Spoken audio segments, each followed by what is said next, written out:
Guys, welcome back. Free to Think. I'm Cody. Also free to think. I'm Jacob. Although Cody is freer to think than I am. Yeah. I did that perfectly this morning. Our intro, the music, I didn't mess anything up. Better than last week. Better than last week. You can't do the quotes. I know, Then sorry. they're going to know. Then they're going to know that we did it an hour ago. Started an hour ago. Yeah. We've just changed our costumes. And got hot coffee. It is hot. Oh, it burns when it goes down. I drink too much. So I watched Jumanji last night. Like the original. Are you okay? Yeah, Do we need to pause? It burns. No, go ahead. Keep going. Okay. I'll make it. All right. So that's one of my favorite movies. The old one or the new one? The old one from Yeah. 95. Yeah. Because I remember seeing it in theaters. It's one of those kind of... The movies that you remember in theaters are usually the good ones. But like the CGI holds up really well. You know? I mean, you can tell. Yeah. But it's better than some that I've seen today. It's amazing. It's funny. My kids, they obviously prefer the new ones. But we started watching the old one, this was a couple years ago, with Robin Williams, and it was intense. It was scarier. It was definitely darker is. than the new ones. Yeah. And so we actually had to turn it off after a while because they were like, the younger kids, I think Javen was probably 7 or 8. It was getting too much for him. So I was like, interesting. Because I never remember it being like dark, but it was. It's a weird combination of humor and darkness. It's kind of a dark comedy. Yeah. But yeah, they love the new ones with, The Rock and. Which those ones are okay. But I was trying to separate whether I feel it's just a good movie or if it's good because of nostalgia, because I remember it. And that's hard. I was just trying to think about, it was just, there was so much like care and production value, and there's just something different about movies from that era, right? It was just because it really it's kind of like Jurassic Park in a way, is it just kind of was this mostly driven by practical effects and then kind of augmented by CGI. Just really came together really well. But I don't know. It's one of my favorite movies. Who's the actor that just died? That just died? From Jurassic Park. He's the dude. Oh, Sam Neill. What's his name? Sam Neill. Sam Neill, yeah. Yeah. He seems so young. He was 78. I know, but it's just like when he's a young character, when you grow up and you see it, it's like... yeah. Because you usually don't see too many of their older movies. And then yeah, it's you like, don't. I mean, he did act in Jurassic Park New World or something like that. The newest one. Oh, I haven't even seen that one. Yeah. I'm becoming kind of a nostalgia snob. I was going to say. Because I just don't... These new movies, they seem so sloppy. I love the glasses, by the way. Oh, thank you. I can't even see your eyes. I have myopia. Myopia? Myopia? I thought it was myopia. I don't know. And astigmatism. But anyways, that's my normal glasses I usually wear. A lot of podcasters, they wear the aviators. Bro, I was going to try it out. Bro, you look cool. That's all I got to say. Oh, well, thank you. So, but don't you feel the same way? I mean, name a couple movies in the last decade that have just really nailed it, shot it out of the park. In the last decade? In the last decade, yeah. Well, we'll do this in the future, but I just watched The Odyssey, or Odysseus. What's the name of the movie? Odysseus? The Odyssey. Odysseus is the main character. I can't remember what they named the movie, though, the new movie. The Odyssey. It is The Odyssey? Okay. Yeah. Okay. I watched, it was good. It was really good, actually. I really enjoyed it. But I tell people I'm pretty easily entertained. I'm not a movie critic. Yeah. So like there are some movies where I'm like, that was dumb. And I think it's those movies who try to be very like progressive and not like have like an arc, and they're just weird and dark and like, nah, I'm good. Like I want a hero. I want a villain. I want character development. I want an arc. I want the good guys to win. All those good storytelling mechanics. Yeah, and that's what The Odyssey is, I'm not trying to give anything away. If you haven't read The Odyssey, it's been out for a few years. Yeah, roughly 3,000. Yeah, but of course, for a while there, it was just in Greek. So, how long has it been in English? I have no idea. Do you want me to Google that? Yeah. Put that into AI. When was The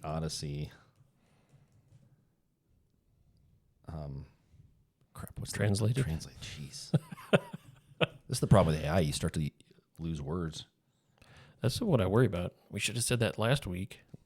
Just like collective dementia because everything's online. 1614. George Chapman, the first complete English translation of the Odyssey.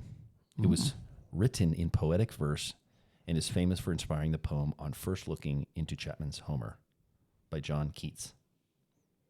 And then in 1715, Alexander Pope. 1871 by William Cullen Bryant. 2017, Emily Wilson, the first English translation of the Odyssey by a woman. Anyways. So yeah, 1614 was when it was translated in English. We'll spoil the fact that we're going to talk about it. I have not seen the movie, so it'll be interesting to have a seen and unseen dichotomy. Okay, interesting. So that's what we're going to do maybe next week? Yeah. The seen versus the unseen? Seen versus unseen. Okay. That sounds like a good filmmaking podcast. Seen versus unseen. I like it. Yeah. Maybe that'd be the next one. Anyways, you talked about nostalgia. Yes. And it was a poignant question. Do I like the movie just because it's nostalgic? Because I've tried to watch Star Trek with my kids, and I love it. I love the interaction between Data, who is a humanized version of AI, but he has real personality, which I don't think AI has. Yeah. And I love it. And my kids they despise when I try to watch Star Trek. They think it's boring. They don't like. These guys have actually deep conversations. It was a very philosophical show. Like when Jean-Luc Picard goes into the bar and talks to Guinan Guinan, the bartender. Yeah. Whoopi Goldberger. Yeah. When he goes in and talks to Whoopi, it's like they have these deep conversations, which again, if they have one of those translators that creates drinks, I forget what it's called. A replicator. The replicator. Right? Yeah. They can make synthesizer? Something. Something. But you can make whatever you want. You could have a chocolate shake with cherry on top. Mm-hmm. Or you could have a martini. But they have a bartender. Why do they have a bartender when they have a synthesizer? Because you need that deep philosophical human connection. We'll always need humanity. We always want to talk to somebody. And that's where I think AI is going to always be short of, is this ability for authenticity, being real. At the end of the day, we want humanity. We want to touch, feel. We want something that's authentically created. And we're getting into the whole AI thing. But and my point to say was they had deep conversations. Yeah. Jean-Luc Picard and Whoopi had some very deep conversations. And I didn't realize that as a kid, but I've watched a couple episodes and I'm like, I need to go back and watch the entire thing because they have deep moral, theological, philosophical conversations all the time. That's kind of the backbone of the whole series. Well, but you missed that when you were born in the 80s and you kind of watched it through in the 90s. You completely missed that. Yeah. Or when you're not really old enough to fully comprehend. You don't comprehend it, but now you go back and watch and it's actually pretty cool. I probably won't agree with everything, but I love it too. Yeah. But it challenges you, right? It does. And I mean, that brings up a good question of just, you say your kids don't like it.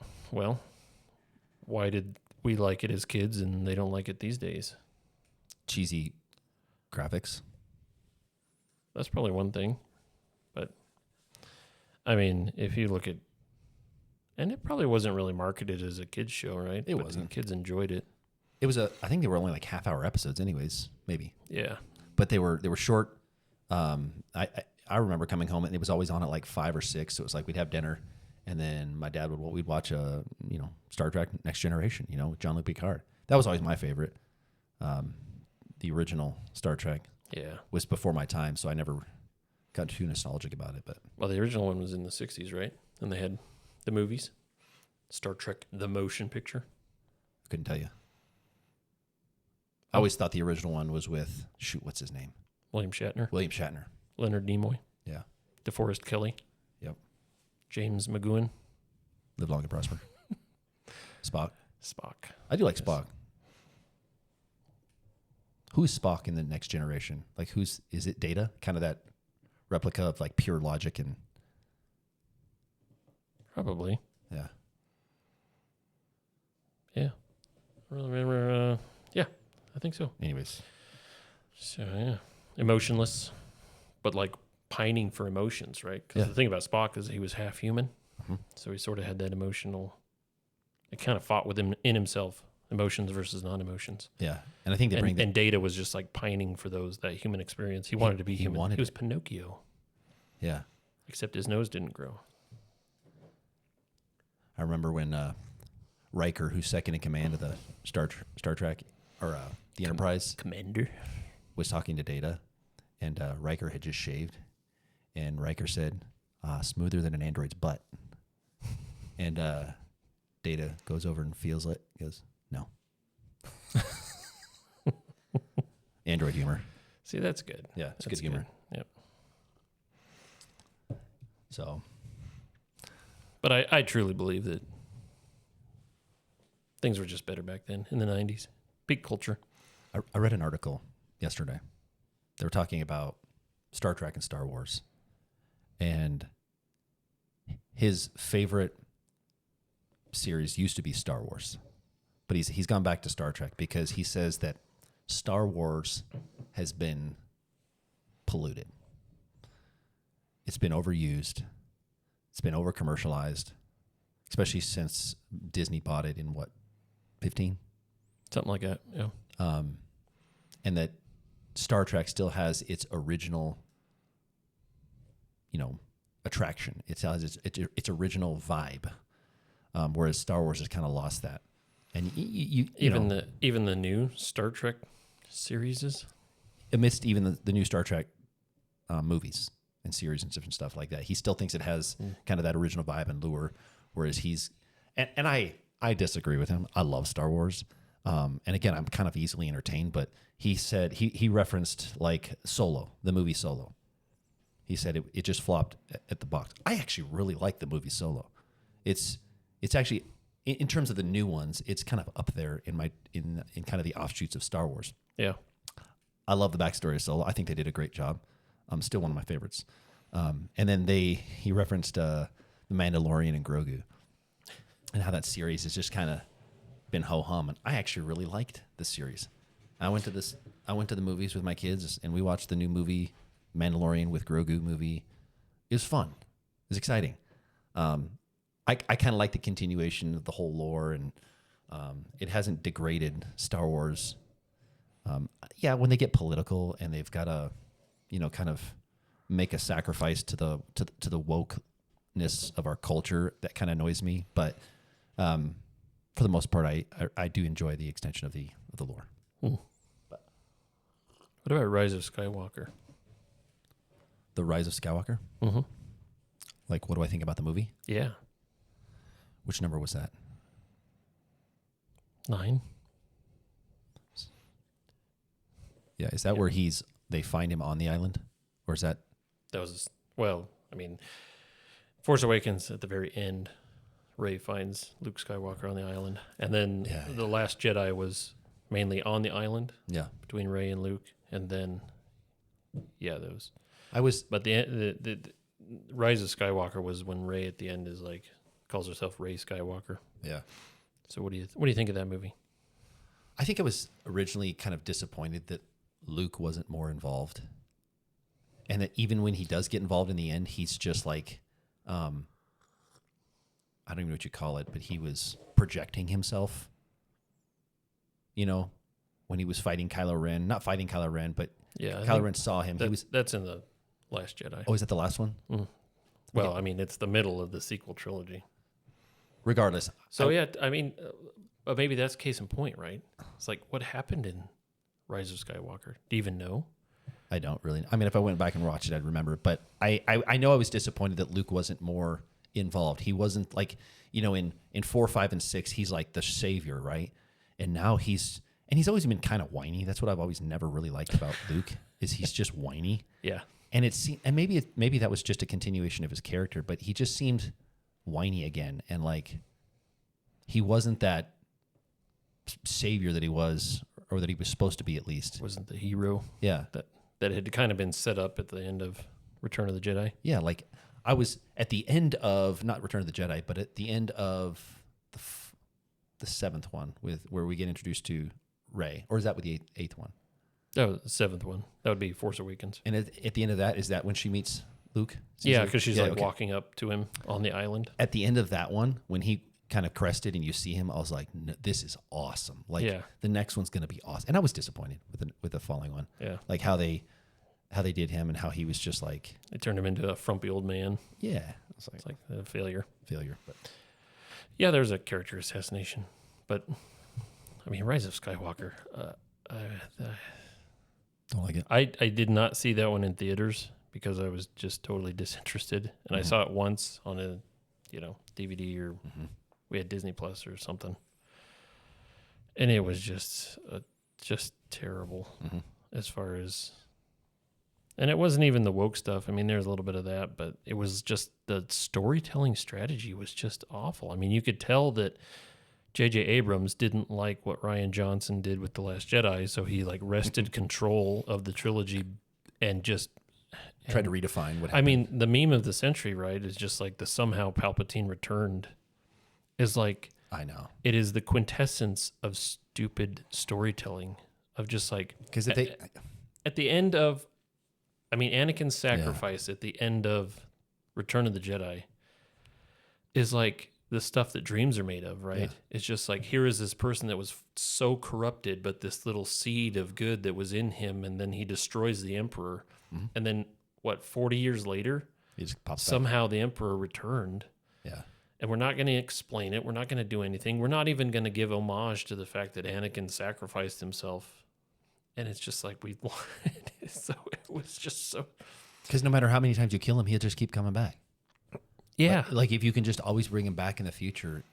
And that's the problem with the MCU, right? Is like nobody stays dead. It's like you have a million multiverses, and then it's like, well, Marvel Cinematic Universe. Okay, yeah. It's like nobody dies, right? Yeah. Because you can always just go back in time and resurrect them. Yeah. And so you have powerful moments like Tony Stark sacrificing himself with the Infinity Gauntlet and just like basically, killing himself so that everyone else can live. Yep. Those sort of poignant moments end up not meaning anything. So with Rise of Skywalker, it's just like, oh my gosh, I cannot believe that they went in the direction that they did. Yeah. That sacrifice has to mean something. Yeah. You can't just reverse it in the next episode. Yeah, because it was like the whole prophecy of like, oh, Anakin's going to bring balance to the Force and everything. So it's like all of that lore that was like so crystallized in the first two trilogies. It's like, we're not going to do that. Yeah. And so that's, and maybe we'll get into this a little bit next week, of just like, if you have a filmmaker, how much respect should they have for the source material? Yeah. And I think that's the controversy around the Odyssey, is that's what it boils down to. So more spoilers. Well, and reference to like real sacrifice. I was just rewatching the Spider-Man, the most recent one. I know there's a new one coming out this summer sometime or this fall, but like in the last Spider-Man, he sacrifices everyone remembering who he is so that everything can come back to normal. Right. It's a genuine sacrifice. And then you see in the future trailers, he has to win back their affection. So like, and I hope they don't just give it all back to him, because then it just makes it a cheap trick. Yeah. Where in the last one he forgets it all, and then they all remember him. But like he's gonna have to reacquaint himself with people, get to know them again, even though he already knows them, but they don't know him. I want to see them have to put the work in to remember, or not even to remember, but to build that back again. Because then again, that previous movie, the previous episode was pointless. It was a cheap trick. And I think that's, again, it's so much, maybe it's just because it's on my brain, but the postmodern mood, right? Of just, if I have a complete distrust of any sort of meta narrative, then all those things like you talked about, like the hero's journey or a nice character arc or things like that, they go out the window, because, I mean, the main criticism that movies enjoy today is just the fact that it seems like the characters are so flat. It's like we see time and time again, they don't have a main character in the story. They have a main character group, right? Because the characters are so flat and so one-dimensional that they need 5 characters to do the work of what previously one character did. And you say, well, Star Wars had an ensemble cast, right? But Luke and Han and Obi-Wan, they all had such Depth that if you took 5 characters with that depth, you had a whole universe. Yeah. Whereas today, you have 5 characters and they're all one-dimensional. So in their addition, the sum of the parts, you just get one character, right? Yeah. So it's kind of like a hive mind character. And it's kind of this weird thing. But also just the stories are so unsatisfying because there is absolutely no change.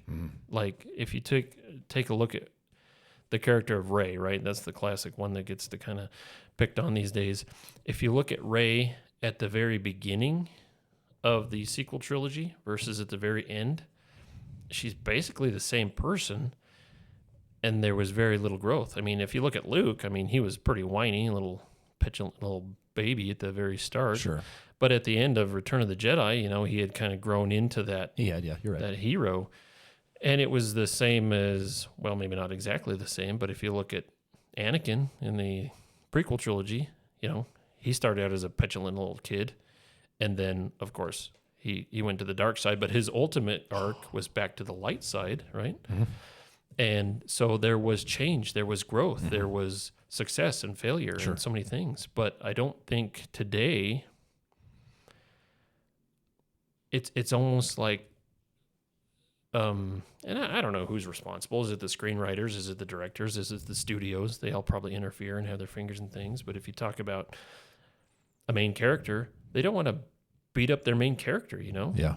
And they don't want to make them succeed. They don't want to make them fail. They want them to be the same at the beginning and the end. And it's totally unsatisfying. 100%.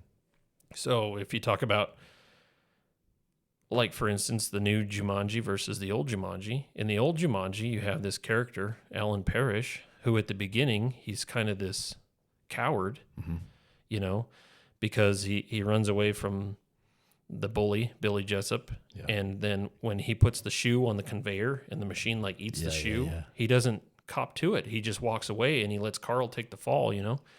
But then at the end, you know, it's a complete reversal, and he's this brave guy that's willing to sacrifice for other people. And then at the very end, he says to his dad, you know, it's like, it wasn't Carl that did that, it was me. And he's like, I'm glad you told me, son, you know. Yeah.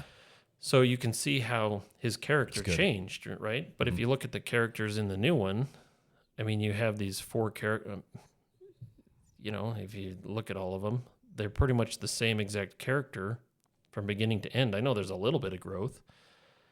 But again, because you have, you know, 4 characters that are basically one-dimensional, forming one sort of mega character, and you don't have, I mean, the arcs are just not satisfying in those movies to me. So the spectacle is there. I mean, it's fun. You see The Rock riding around on a motorcycle, and Jack Black's humor is always, you know, funny and inappropriate as always, and stuff like that. But that's all you're really left with. You're not really left with any sort of connection to that. Like, I see this person and I connected with him, and then they changed over the course of the narrative, and then, you know, you feel the change that has happened in their life because you can make that connection. I just don't see that these days. Yeah. So is that a product of our culture? Is that the reason politics is the way it is today? Is it? Are you trying to launch into politics? 100%. Yeah. That's right. That's what we want to talk about. Well, I mean, it's culture, politics, and media are part and parcel. I mean, one reflects the other, or one informs the other. And there's still good movies today. I think The Odyssey is a great movie. I really, really liked it. And again, I've admitted that I'm easily entertained, but it was beyond me being easily entertained. It was a good story, you know. It was almost 3 hours. So how does that translate to politics, right? If you're talking about, maybe I could make the connection here. If you're talking about fictional stories being a fictionalized but honest appraisal of the human condition, you know, what's the human condition in politics these days? Cheap tricks. Well, nobody can be honest. They can't be honest with themselves. They can't be honest with their staff. They can't be honest with the general electorate. They can't be honest with the media. Nobody can be honest and vulnerable and seem human in politics. Because that doesn't poll well. Yeah. Because suddenly if you show some honesty or you show some contrition or something like that, you're weak. You're unelectable. Why do we even put you in office if you can't handle the job, you know? I mean, you're an elected official. Is this true? Do you 100% true. feel that pull of I have to put on a facade or else I'm just going to get booted out of this office? I remember I had someone in politics tell me one time, said, never admit you're wrong because it shows weakness. So someone actually told you that Someone actually told me that. as like a strategy, As a strategy, as a political strategy, never admit that you're wrong. as a political strategy. Just pivot. Never All admit right. you're wrong. And that's, again, I think they're cheap tricks. Just much like media today, much like movie making and stuff like that. They're cheap tricks. You know, when they killed off Senator Palpatine, or what's his name? From But Star the Wars? Emperor? The Emperor. When they killed off the Emperor Yeah, and then brought Palpatine. him back 60 years later. It's a cheap trick. Yeah. And politics is full of cheap tricks today. It's what can I do? What act can I perform that will get me the most support, rather than just having an honest conversation. And again, is the impetus for our podcast, right? Let's just talk real. Let's think out loud. Let's be free to think rather than circumscribed by culturally appropriate things for the masses, right? Like this is on a whole a culturally appropriate topic to talk about and how to talk about it and things like that. Let's not think outside the box. Let's not talk differently. Let's hem it in. And I think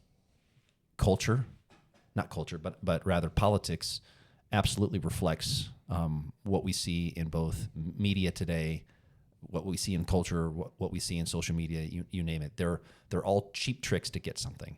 And that's the extreme. I think there is a bevy of honest individuals who want something real. And I think that actually represents the whole of humanity's people who want something real.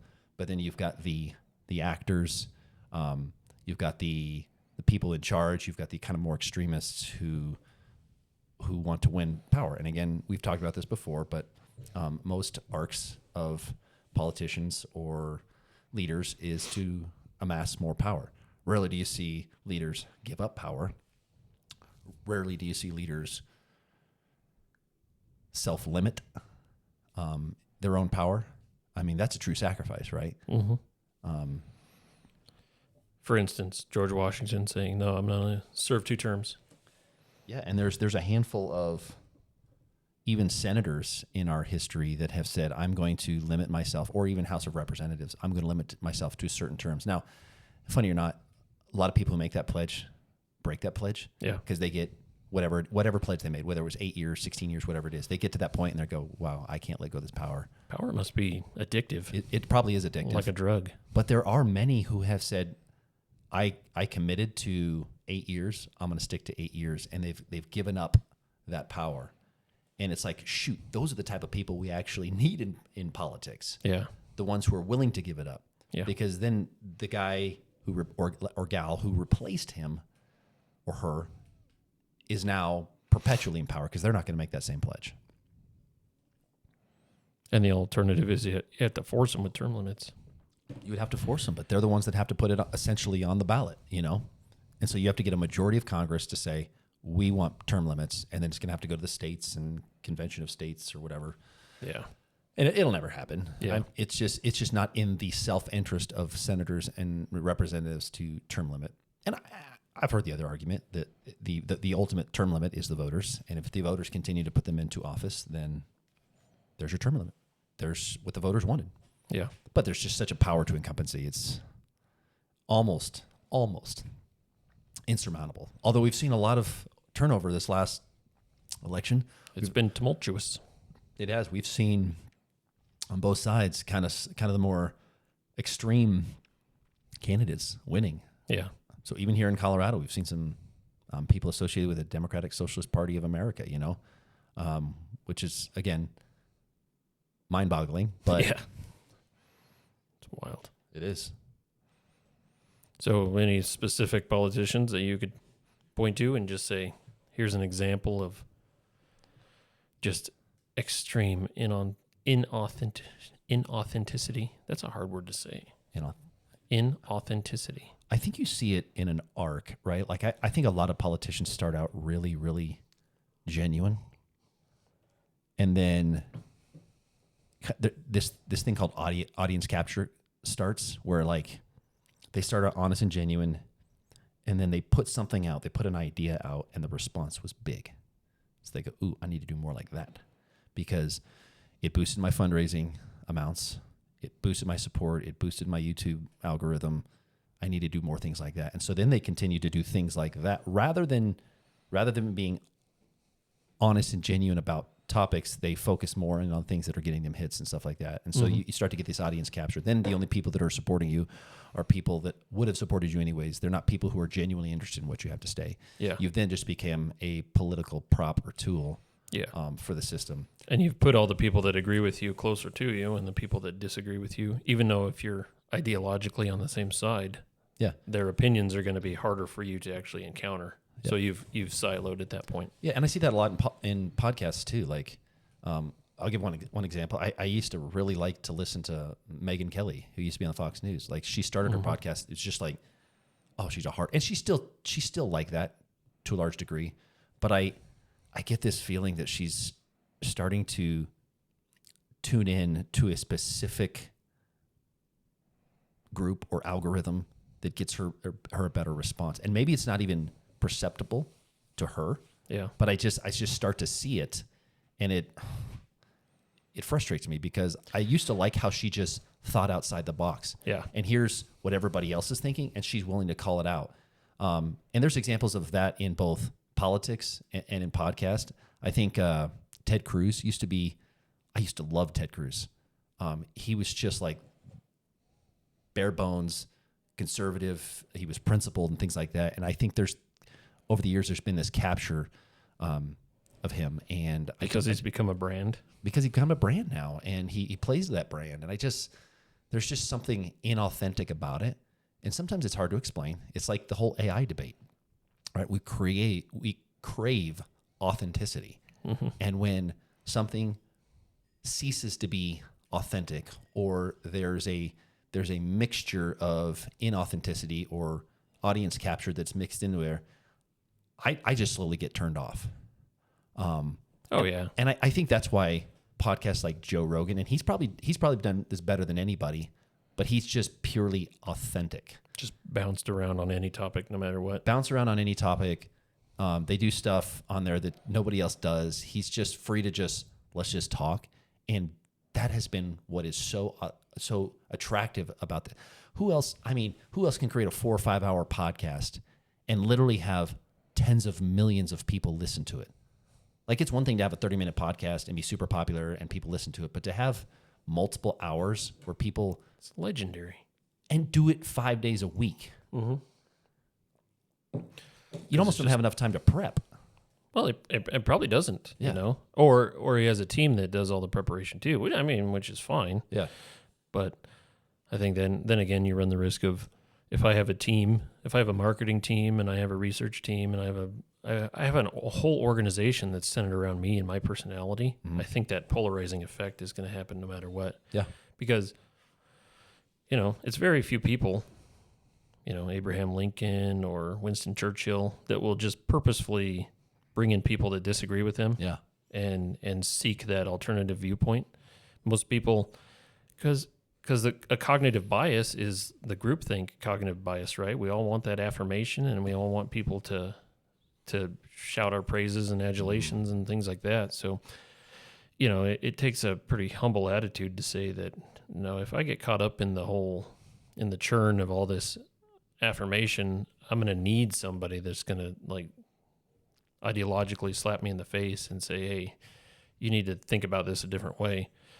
So it's super easy, and it's also super disappointing. I mean, there's the three that are kind of going on right now of Candace Owens, Tucker Carlson, and Megyn Kelly. Of the three of those, I think the Megyn Kelly, that one kind of hurts the most. Yeah. But yeah, it seems like there's got to be some sort of psychological. There's something at work that I think is going on that I'm not sure I completely understand, but it seems like it's just forcing them into a silo, right? Mm-hmm. And it's not only a silo of what their opinion is on an issue, but it's that issue in itself, right? I mean, Tucker Carlson can't seem to shut up about Israel and anything related to, Jews. And it's like there's literally billions of other things going on in the world, and you want to harp on this one issue time and time again. And then not only that, if you focus on this one issue, then you have to start drawing connections with other things, because somehow you have to be diverse in what you're talking about, but it all has to come back to, and so that your web of conspiracy in your own mind sort of starts growing. And it's like everything's connected. There's this, it's like people can't think that there's issues that are just completely separate. I mean, things are connected. Yeah. You can't disagree with that. But some issues are just separate from other issues. But if you start if you start with birds aren't real, and then you end with Winston Churchill was the villain of World War II, and it's like, what are we doing? Yeah. It's like you need to just start over, hit the reset button, and start rethinking all these things. Why do you think like conspiracy theories are so accepted today, or so rampant? I'm glad you asked that. That's a good question. It didn't seem like it was that way when I was growing up. I think if you take a conspiracy theory, it's almost like Gnosticism, and it's like nihilistic, fatalistic Gnosticism. Because here's this conspiracy, which is so big and so powerful. Ultimately, I can't do anything about it, but I can be the expert on it, right? And so I have this conspiracy that I've set up in my own mind that I completely understand and believe, but I can't do anything about it. So then I'm not expected to actually do real work to unveil the conspiracy. So it's interesting. It's like self-inflicted straw manning, because I want to be the holder of the secret knowledge, but I don't want the secret knowledge to actually force me to do anything. So if you have a conspiracy, I don't know, take your pick. They're usually so huge, the deep state or whatever. It's like there's nothing that an average individual can do against it. Flat Earth. But if you talk about something like the abortion industry, I mean, A, that's not really a conspiracy. And B, there's things that we can do as individuals that can have an effect, can save a life of a baby. And that's the ones we shy away from, because once I uncover those, because they're actually real, then I'm expected to actually do something about it, That's so true. And then, but if my conspiracy theory is the moon landing was faked, well, who gives a darn? Yeah. It's like, there's nothing I can do to go back in time to make the moon landing real, fake, or otherwise, but I'm the holder of the secret knowledge. Yeah. So I think that's just it. The other part is that because of these things, we have, going back to the Dunning-Kruger effect, it is a Dunning-Kruger playland, right? Because we have access to more information faster than we've ever had in the history of humanity, right? Yeah. We are in unprecedented times, especially with AI, of how quickly we can become that artificial expert. Yeah. And again, the Dunning-Kruger, thinking you understand something more than you do because you have access to cheap information. Yeah. Yeah. Yeah. And so you do a Google search, suddenly you're an expert. Suddenly you're a neuroscience scientist. Yeah. And it's like, no, you literally do not understand a single thing, but yet you think you do. And so then you start drawing conclusions this way, that way, every other way. And the conspiracy forms in your mind. And then on top of that, once you've said it so many times, again, with this not being able to say I was wrong, you have to keep reinforcing it, right? If Tucker Carlson came out and said, guys, I've been really thinking about this and I was totally wrong on this issue, the people that were his silo are going to abandon him. Yeah. Toot sweet.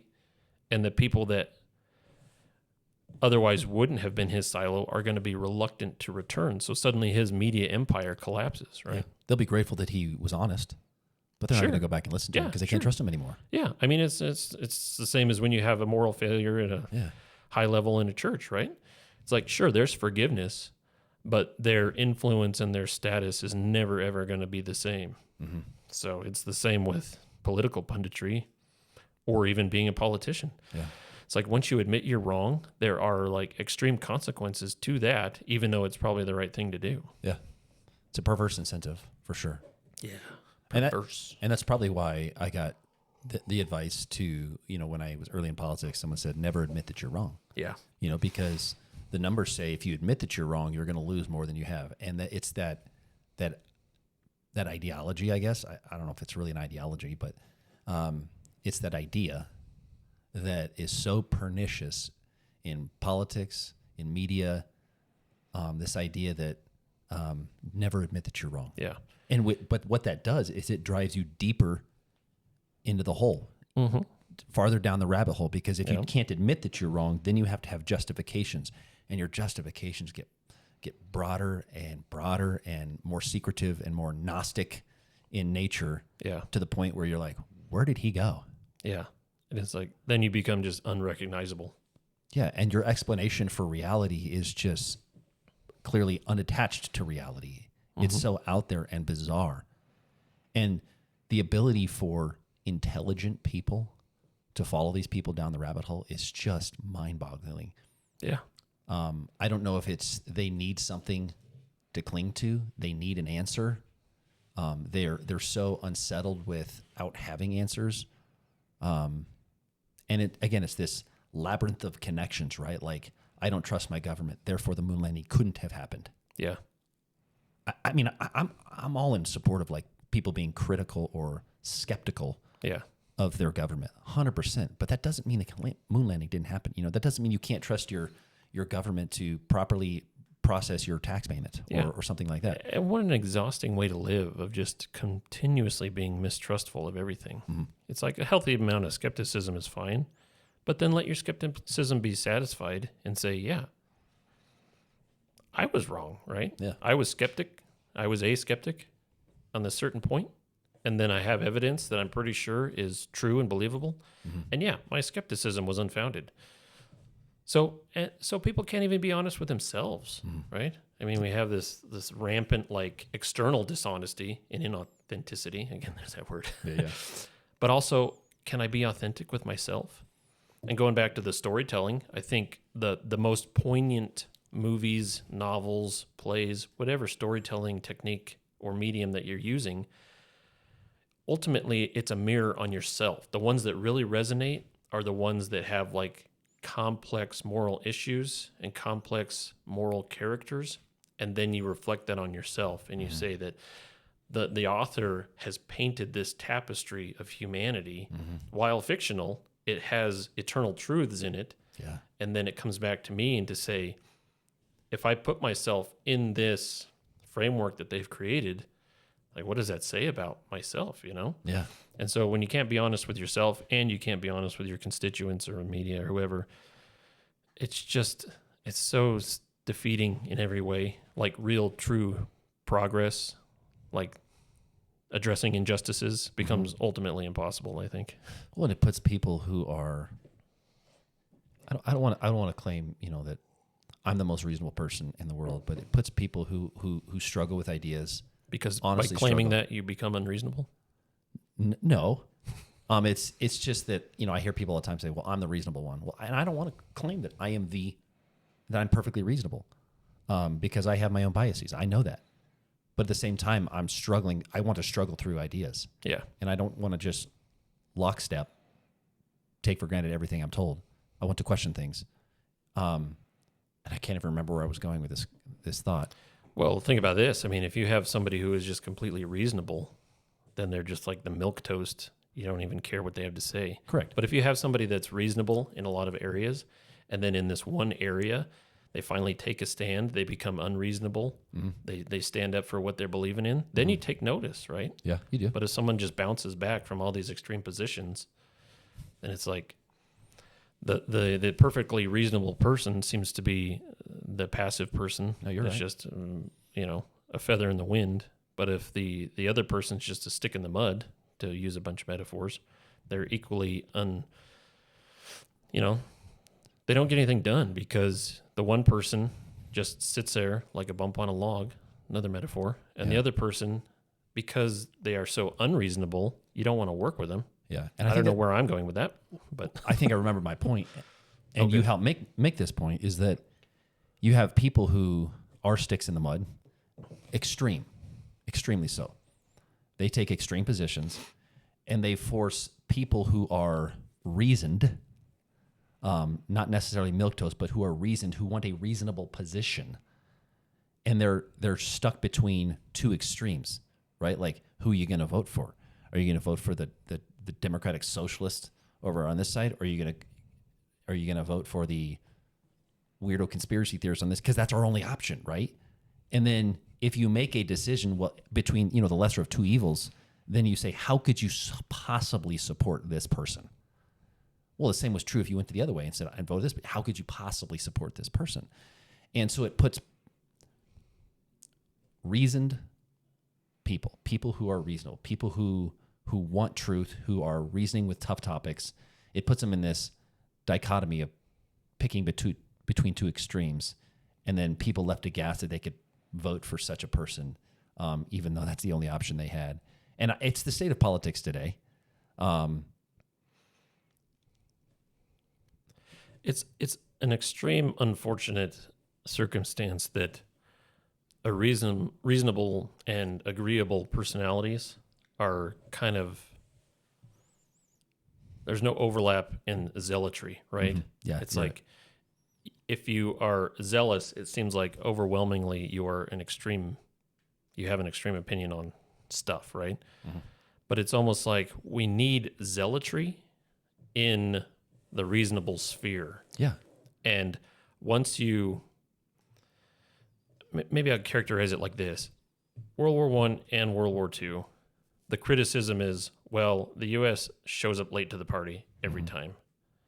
But it's like, that's a good thing, though, because we showed up late, but then when we showed up.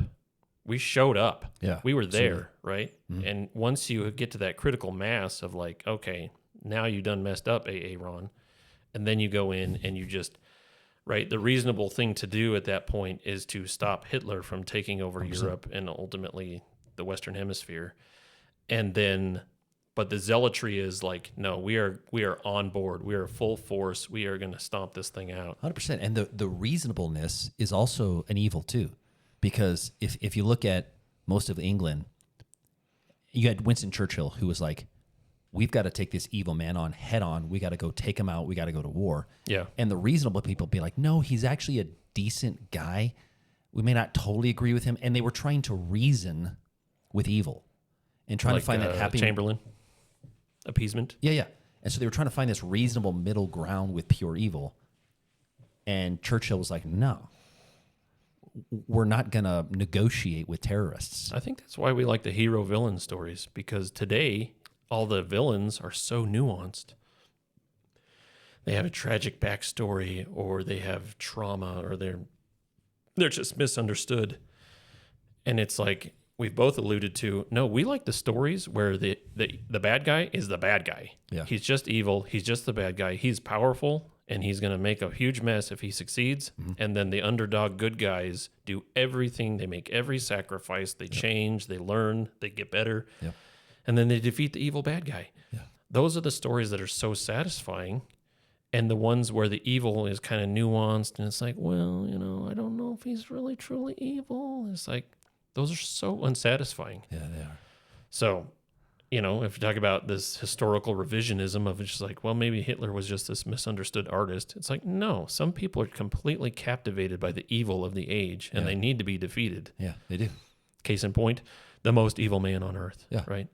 And so, translate that to modern days, it's like, and that's what's so bizarre about this Iran versus Israel thing, because Israel, if they go into a place and they need to do military action, they're trying to clear the buildings of all civilians because Hamas has built a network underneath that building. They're using human shields. Yeah.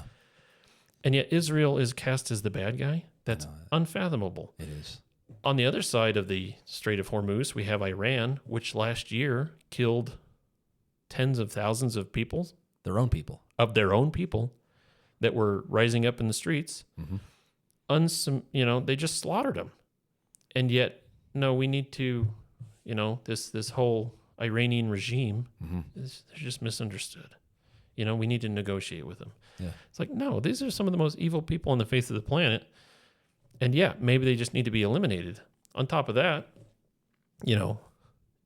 every president for the last 50 years has had to, in some way, shape, or form, they've encountered this Iranian issue, and they've done absolutely nothing. Republican or Democrat, right? But negotiate with them. They've negotiated, and all the while, Iran has increased their position. They've solidified, they've fortified, they've developed the network between them and China and them and Russia, and then their little terrorist, satrapies.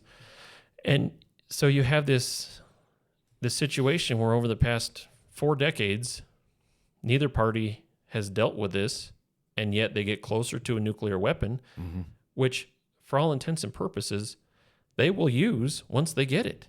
It's not as though their stated purpose isn't a secret. Yeah. It's like, no, they are. The Iranians are the only honest people on the planet. They are. Their goal is to destroy American Israel. That's their only stated goal. The big Satan and the little Satan. Yeah. That's what they want to do, right? So then you have a president who finally wants to do something about it.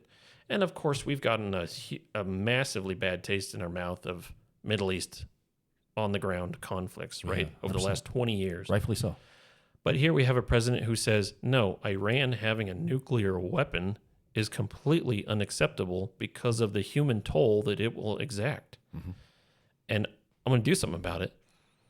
And then it gets criticized. Yeah. It's like Republicans and Democrats over the past 40 years have just kicked the can down the road. Yeah. And the can gets bigger and stronger and heavier. And then finally you got a president that wants to actually do something. I love the idea of quick strategic strikes just to neutralize Iran. I think it's a beautiful, but it's just not possible, right? Yeah. He kind of bombed them back into the Stone Age a little bit. And what do you do when you get bombed back to Stone Age? You have nothing to fight for other than just inflict pain on people. They're firing missiles on their allies, on their neighbors, to try to inflict some type of pain on the world. And so now we're in this position where it's like, it's an unintended consequence. Was it justified in the end? Absolutely. The bunker buster bomb that neutralized their uranium sites and their nuclear development sites, 100%. I'm all on board for that. Taking out their Navy and their Air Force and stuff like that to neutralize them, 100%. I agree. But now they're just running around shooting rockets off, which in the end isn't going to be to their benefit. I mean, it seems like an act of desperation, and they're trying to characterize it as an act of no, we're still the strength, we have the power, when they don't. And I think that if we're operating under the assumption that Trump was going to go in there and basically cut the head off the snake and then allow the people to rise up, it seems like the only mistakes that have been made is the assumption that the people would rise up again so soon after a slaughter of thousands of people. You're right. And then the other thing that I'm just is perplexing is, and maybe it's because Trump is ultimately the art of the deal guy. He wants to negotiate. But I think with this regime, because it's a theocracy and because it is believing so fully in its Muslim faith, divine right, that they are zealots. And so I think their deception and their obfuscation, and if you assume, the tenets of the Muslim faith being that if you have an enemy, you can basically do whatever you want with that enemy as long as you subdue them in the end. Yeah. Then that's what they're going to do. They're going to deceive. They're going to destroy. They're going to kill their own people as long as the regime maintains power, right? 100%. And so that regime, I don't think there's any way you could negotiate with it, because they're going to come to the negotiation table saying, I'm going to say whatever I want or whatever is necessary so that in the end, I wriggle out of this and I can rebuild. Yep. And so 100%. Yeah. A ceasefire is only a ceasefire until Iran fires on us. Yeah. But I don't think they would ever go into a negotiation, setting with good intentions or honest intentions. No. Yeah. It's ironic. I just said they're the only honest people on the planet, honest in their intentions of destroying the great Satan and the little Satan. But if you're talking about a negotiation across the table, I think they're probably the most dishonest, and they have no qualms about it. Yeah. It's like, no, I am commanded by my religion to be a dishonest negotiator, because in the end, I need to come out on top no matter what. Yeah. No matter what. No matter what. Sure. A song. Is that a song? I'm gonna love you no matter what. You have the voice of an angel. No matter. We could do a duet. What song you want to sing? We should probably spare our audience. I mean, we've given them a fair warning. So, I mean, we could Islands do in it. the Stream? I have no idea what that is. Maybe it'll come to start singing. Baby, when I met you, there was peace unknown. I set out to get you like a fine-tooth comb. I've never You heard were that song. soft inside. Kenny Rogers, Dolly Parton. Either you just butchered it. I've never heard the song before. I did butcher it, and you probably never But heard it sounds it before. beautiful. So we can synthesize the voice later and make it sound beautiful. Just auto-tune it. Just like Auto-tune. that part of the podcast is auto-tuned. Well, what we at here? We're at 55, bro. It goes quick. 55. So what do you think of this Graham Plattner? I don't know much about him, to be honest with you. I mean, I know he's out. And again, he was in this position where he probably could have squeaked it out. You know? Yeah. I don't know what, you always wonder what deal happened behind the scenes. Like what millions did he just make? What millions just got put in his account? Into Or his promised oyster millions? farm? For him to drop out because he had the primary. And maybe they honestly thought he would lose to, Susan Collins. And he probably would if with all that controversy. So maybe in the end it was, you need to get out. But I don't think he gave up control. I think control was arrested from him with some pressure to get him out. So and beyond that, I don't know much about his story or what even happened. But if we lose the ability to be honest with ourselves, then we lose the ability to give somebody a moral appraisal. 100%. Like if you take somebody who's a candidate that has a Nazi tattoo and has, certain bad allegations against them, allegedly, you have to use that word. And then you say to yourself, I mean, really what killed his campaigns is that he was trailing in the polls.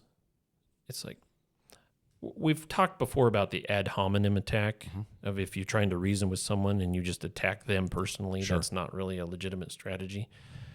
But there should be some way of, if we have a candidate, to say, this person over here is a better, more moral, upstanding person than this person over here.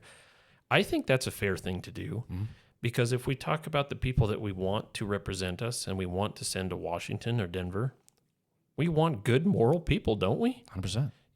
So it's just a fascinating case study of like how much moral controversy can one campaign suffer through and still, because it was like one thing after another, right? Yeah.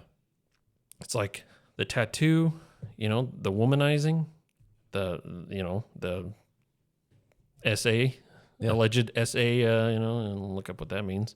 But it was just one thing after another, right? Yeah. And the fact that he's a democratic socialist, and he was criticizing other like veterans, and it's just like, man, how many blows can one campaign take, and you still put forth this person as a viable candidate for U.S. Senate, like one of the most prestigious lawmaking bodies on the planet. Yeah. Are we sending our best? It doesn't seem like we're sending our best. We're not sending our best. But at the same time, it's like by design, right? Like we're not sending people to Congress to build spaceships, right? We're sending people to Congress to represent us. But if you say that we're sending people to Congress, we're sending them so that they can make laws that affect our everyday lives across the entire country and decisions that affect the entire globe. I would rather send somebody who is a moral, upstanding citizen. Correct. 100%. Yeah. So it just boggles my mind that somebody's campaign can go through that. And he almost made it, because there was like a deadline. Yeah. It's like after that, he couldn't have, because they couldn't replace him. Yep. And he almost made it to that. And it's just wild. Well, look at Trump. Like controversy almost helps him, right? Like he's had tons of allegations.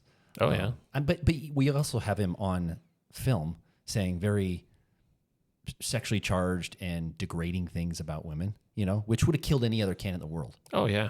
he gets to joke about it and he gets more support for it, Yeah. which is just strange at some level, It is. I mean, it's a fascinating study too of just the cult of personality Yeah. of Trumpianism. Trumpism. Yeah. I mean, the MAGA movement Yeah. is just completely centered around him as a person, and his personality. I actually thought his most ardent supporters would, again, I voted for Trump. I wouldn't call myself an ardent supporter of Trump himself, but I always thought his most ardent supporters would never depart from him. But when he went to war against Iran, it actually showed kind of an honesty, because and it's not saying that movement is super honest, because it's kind of represented by Tucker Carlson and stuff. But like when he went to war and continues to go to war, there was actually a lot of criticism of him going to war from that group that has been just so connected to him and unwilling to really criticize him. Mm-hmm. So there was a little bit of honesty, in my opinion, there, where they stuck to their guns, they stuck to their principles, and called Trump out on it. Yeah. Well, it's an extreme measure that he went to. It is super extreme. So yeah, one of those things that kind of forces you to just show your cards. And yeah, I think another one is the pro-life movement, of just like when rubber meets the road in the pro-life movement, you figure out who are the actual pro-life people and who are the pro-life in name only, plinos. Yeah, the people who are just looking for YouTube. Yeah. So. Yeah. All right, man. Well. All right. Politics. Fascinating. And did we solve every political problem? Just about. I think we probably solved none of them. We'll pick it up next week, though. Okay. Tune in next week. We're going to do the Odyssey. Tune in next week. We're going to talk about the Odyssey. I mean, you have like the Epic of Gilgamesh and stuff like that, but it's one of the oldest fictional narratives on the planet, right? 3,000 years old, isn't it? It is, yeah. Crazy, huh? Which is just crazy to think. It's wild. Yeah. And how many manuscripts do we have of the Odyssey? Not very many. Yeah. And they're thousands and thousands of years away from the original. Yeah. Unlike the Bible. It's like 100 years away from the original. Or less, yeah. And we have like 10 times the manuscripts. Yeah. We have 10 That's times a conversation for another day. Copies of the direct original manuscript. So anyways, yeah, topic for another day, but as we always say.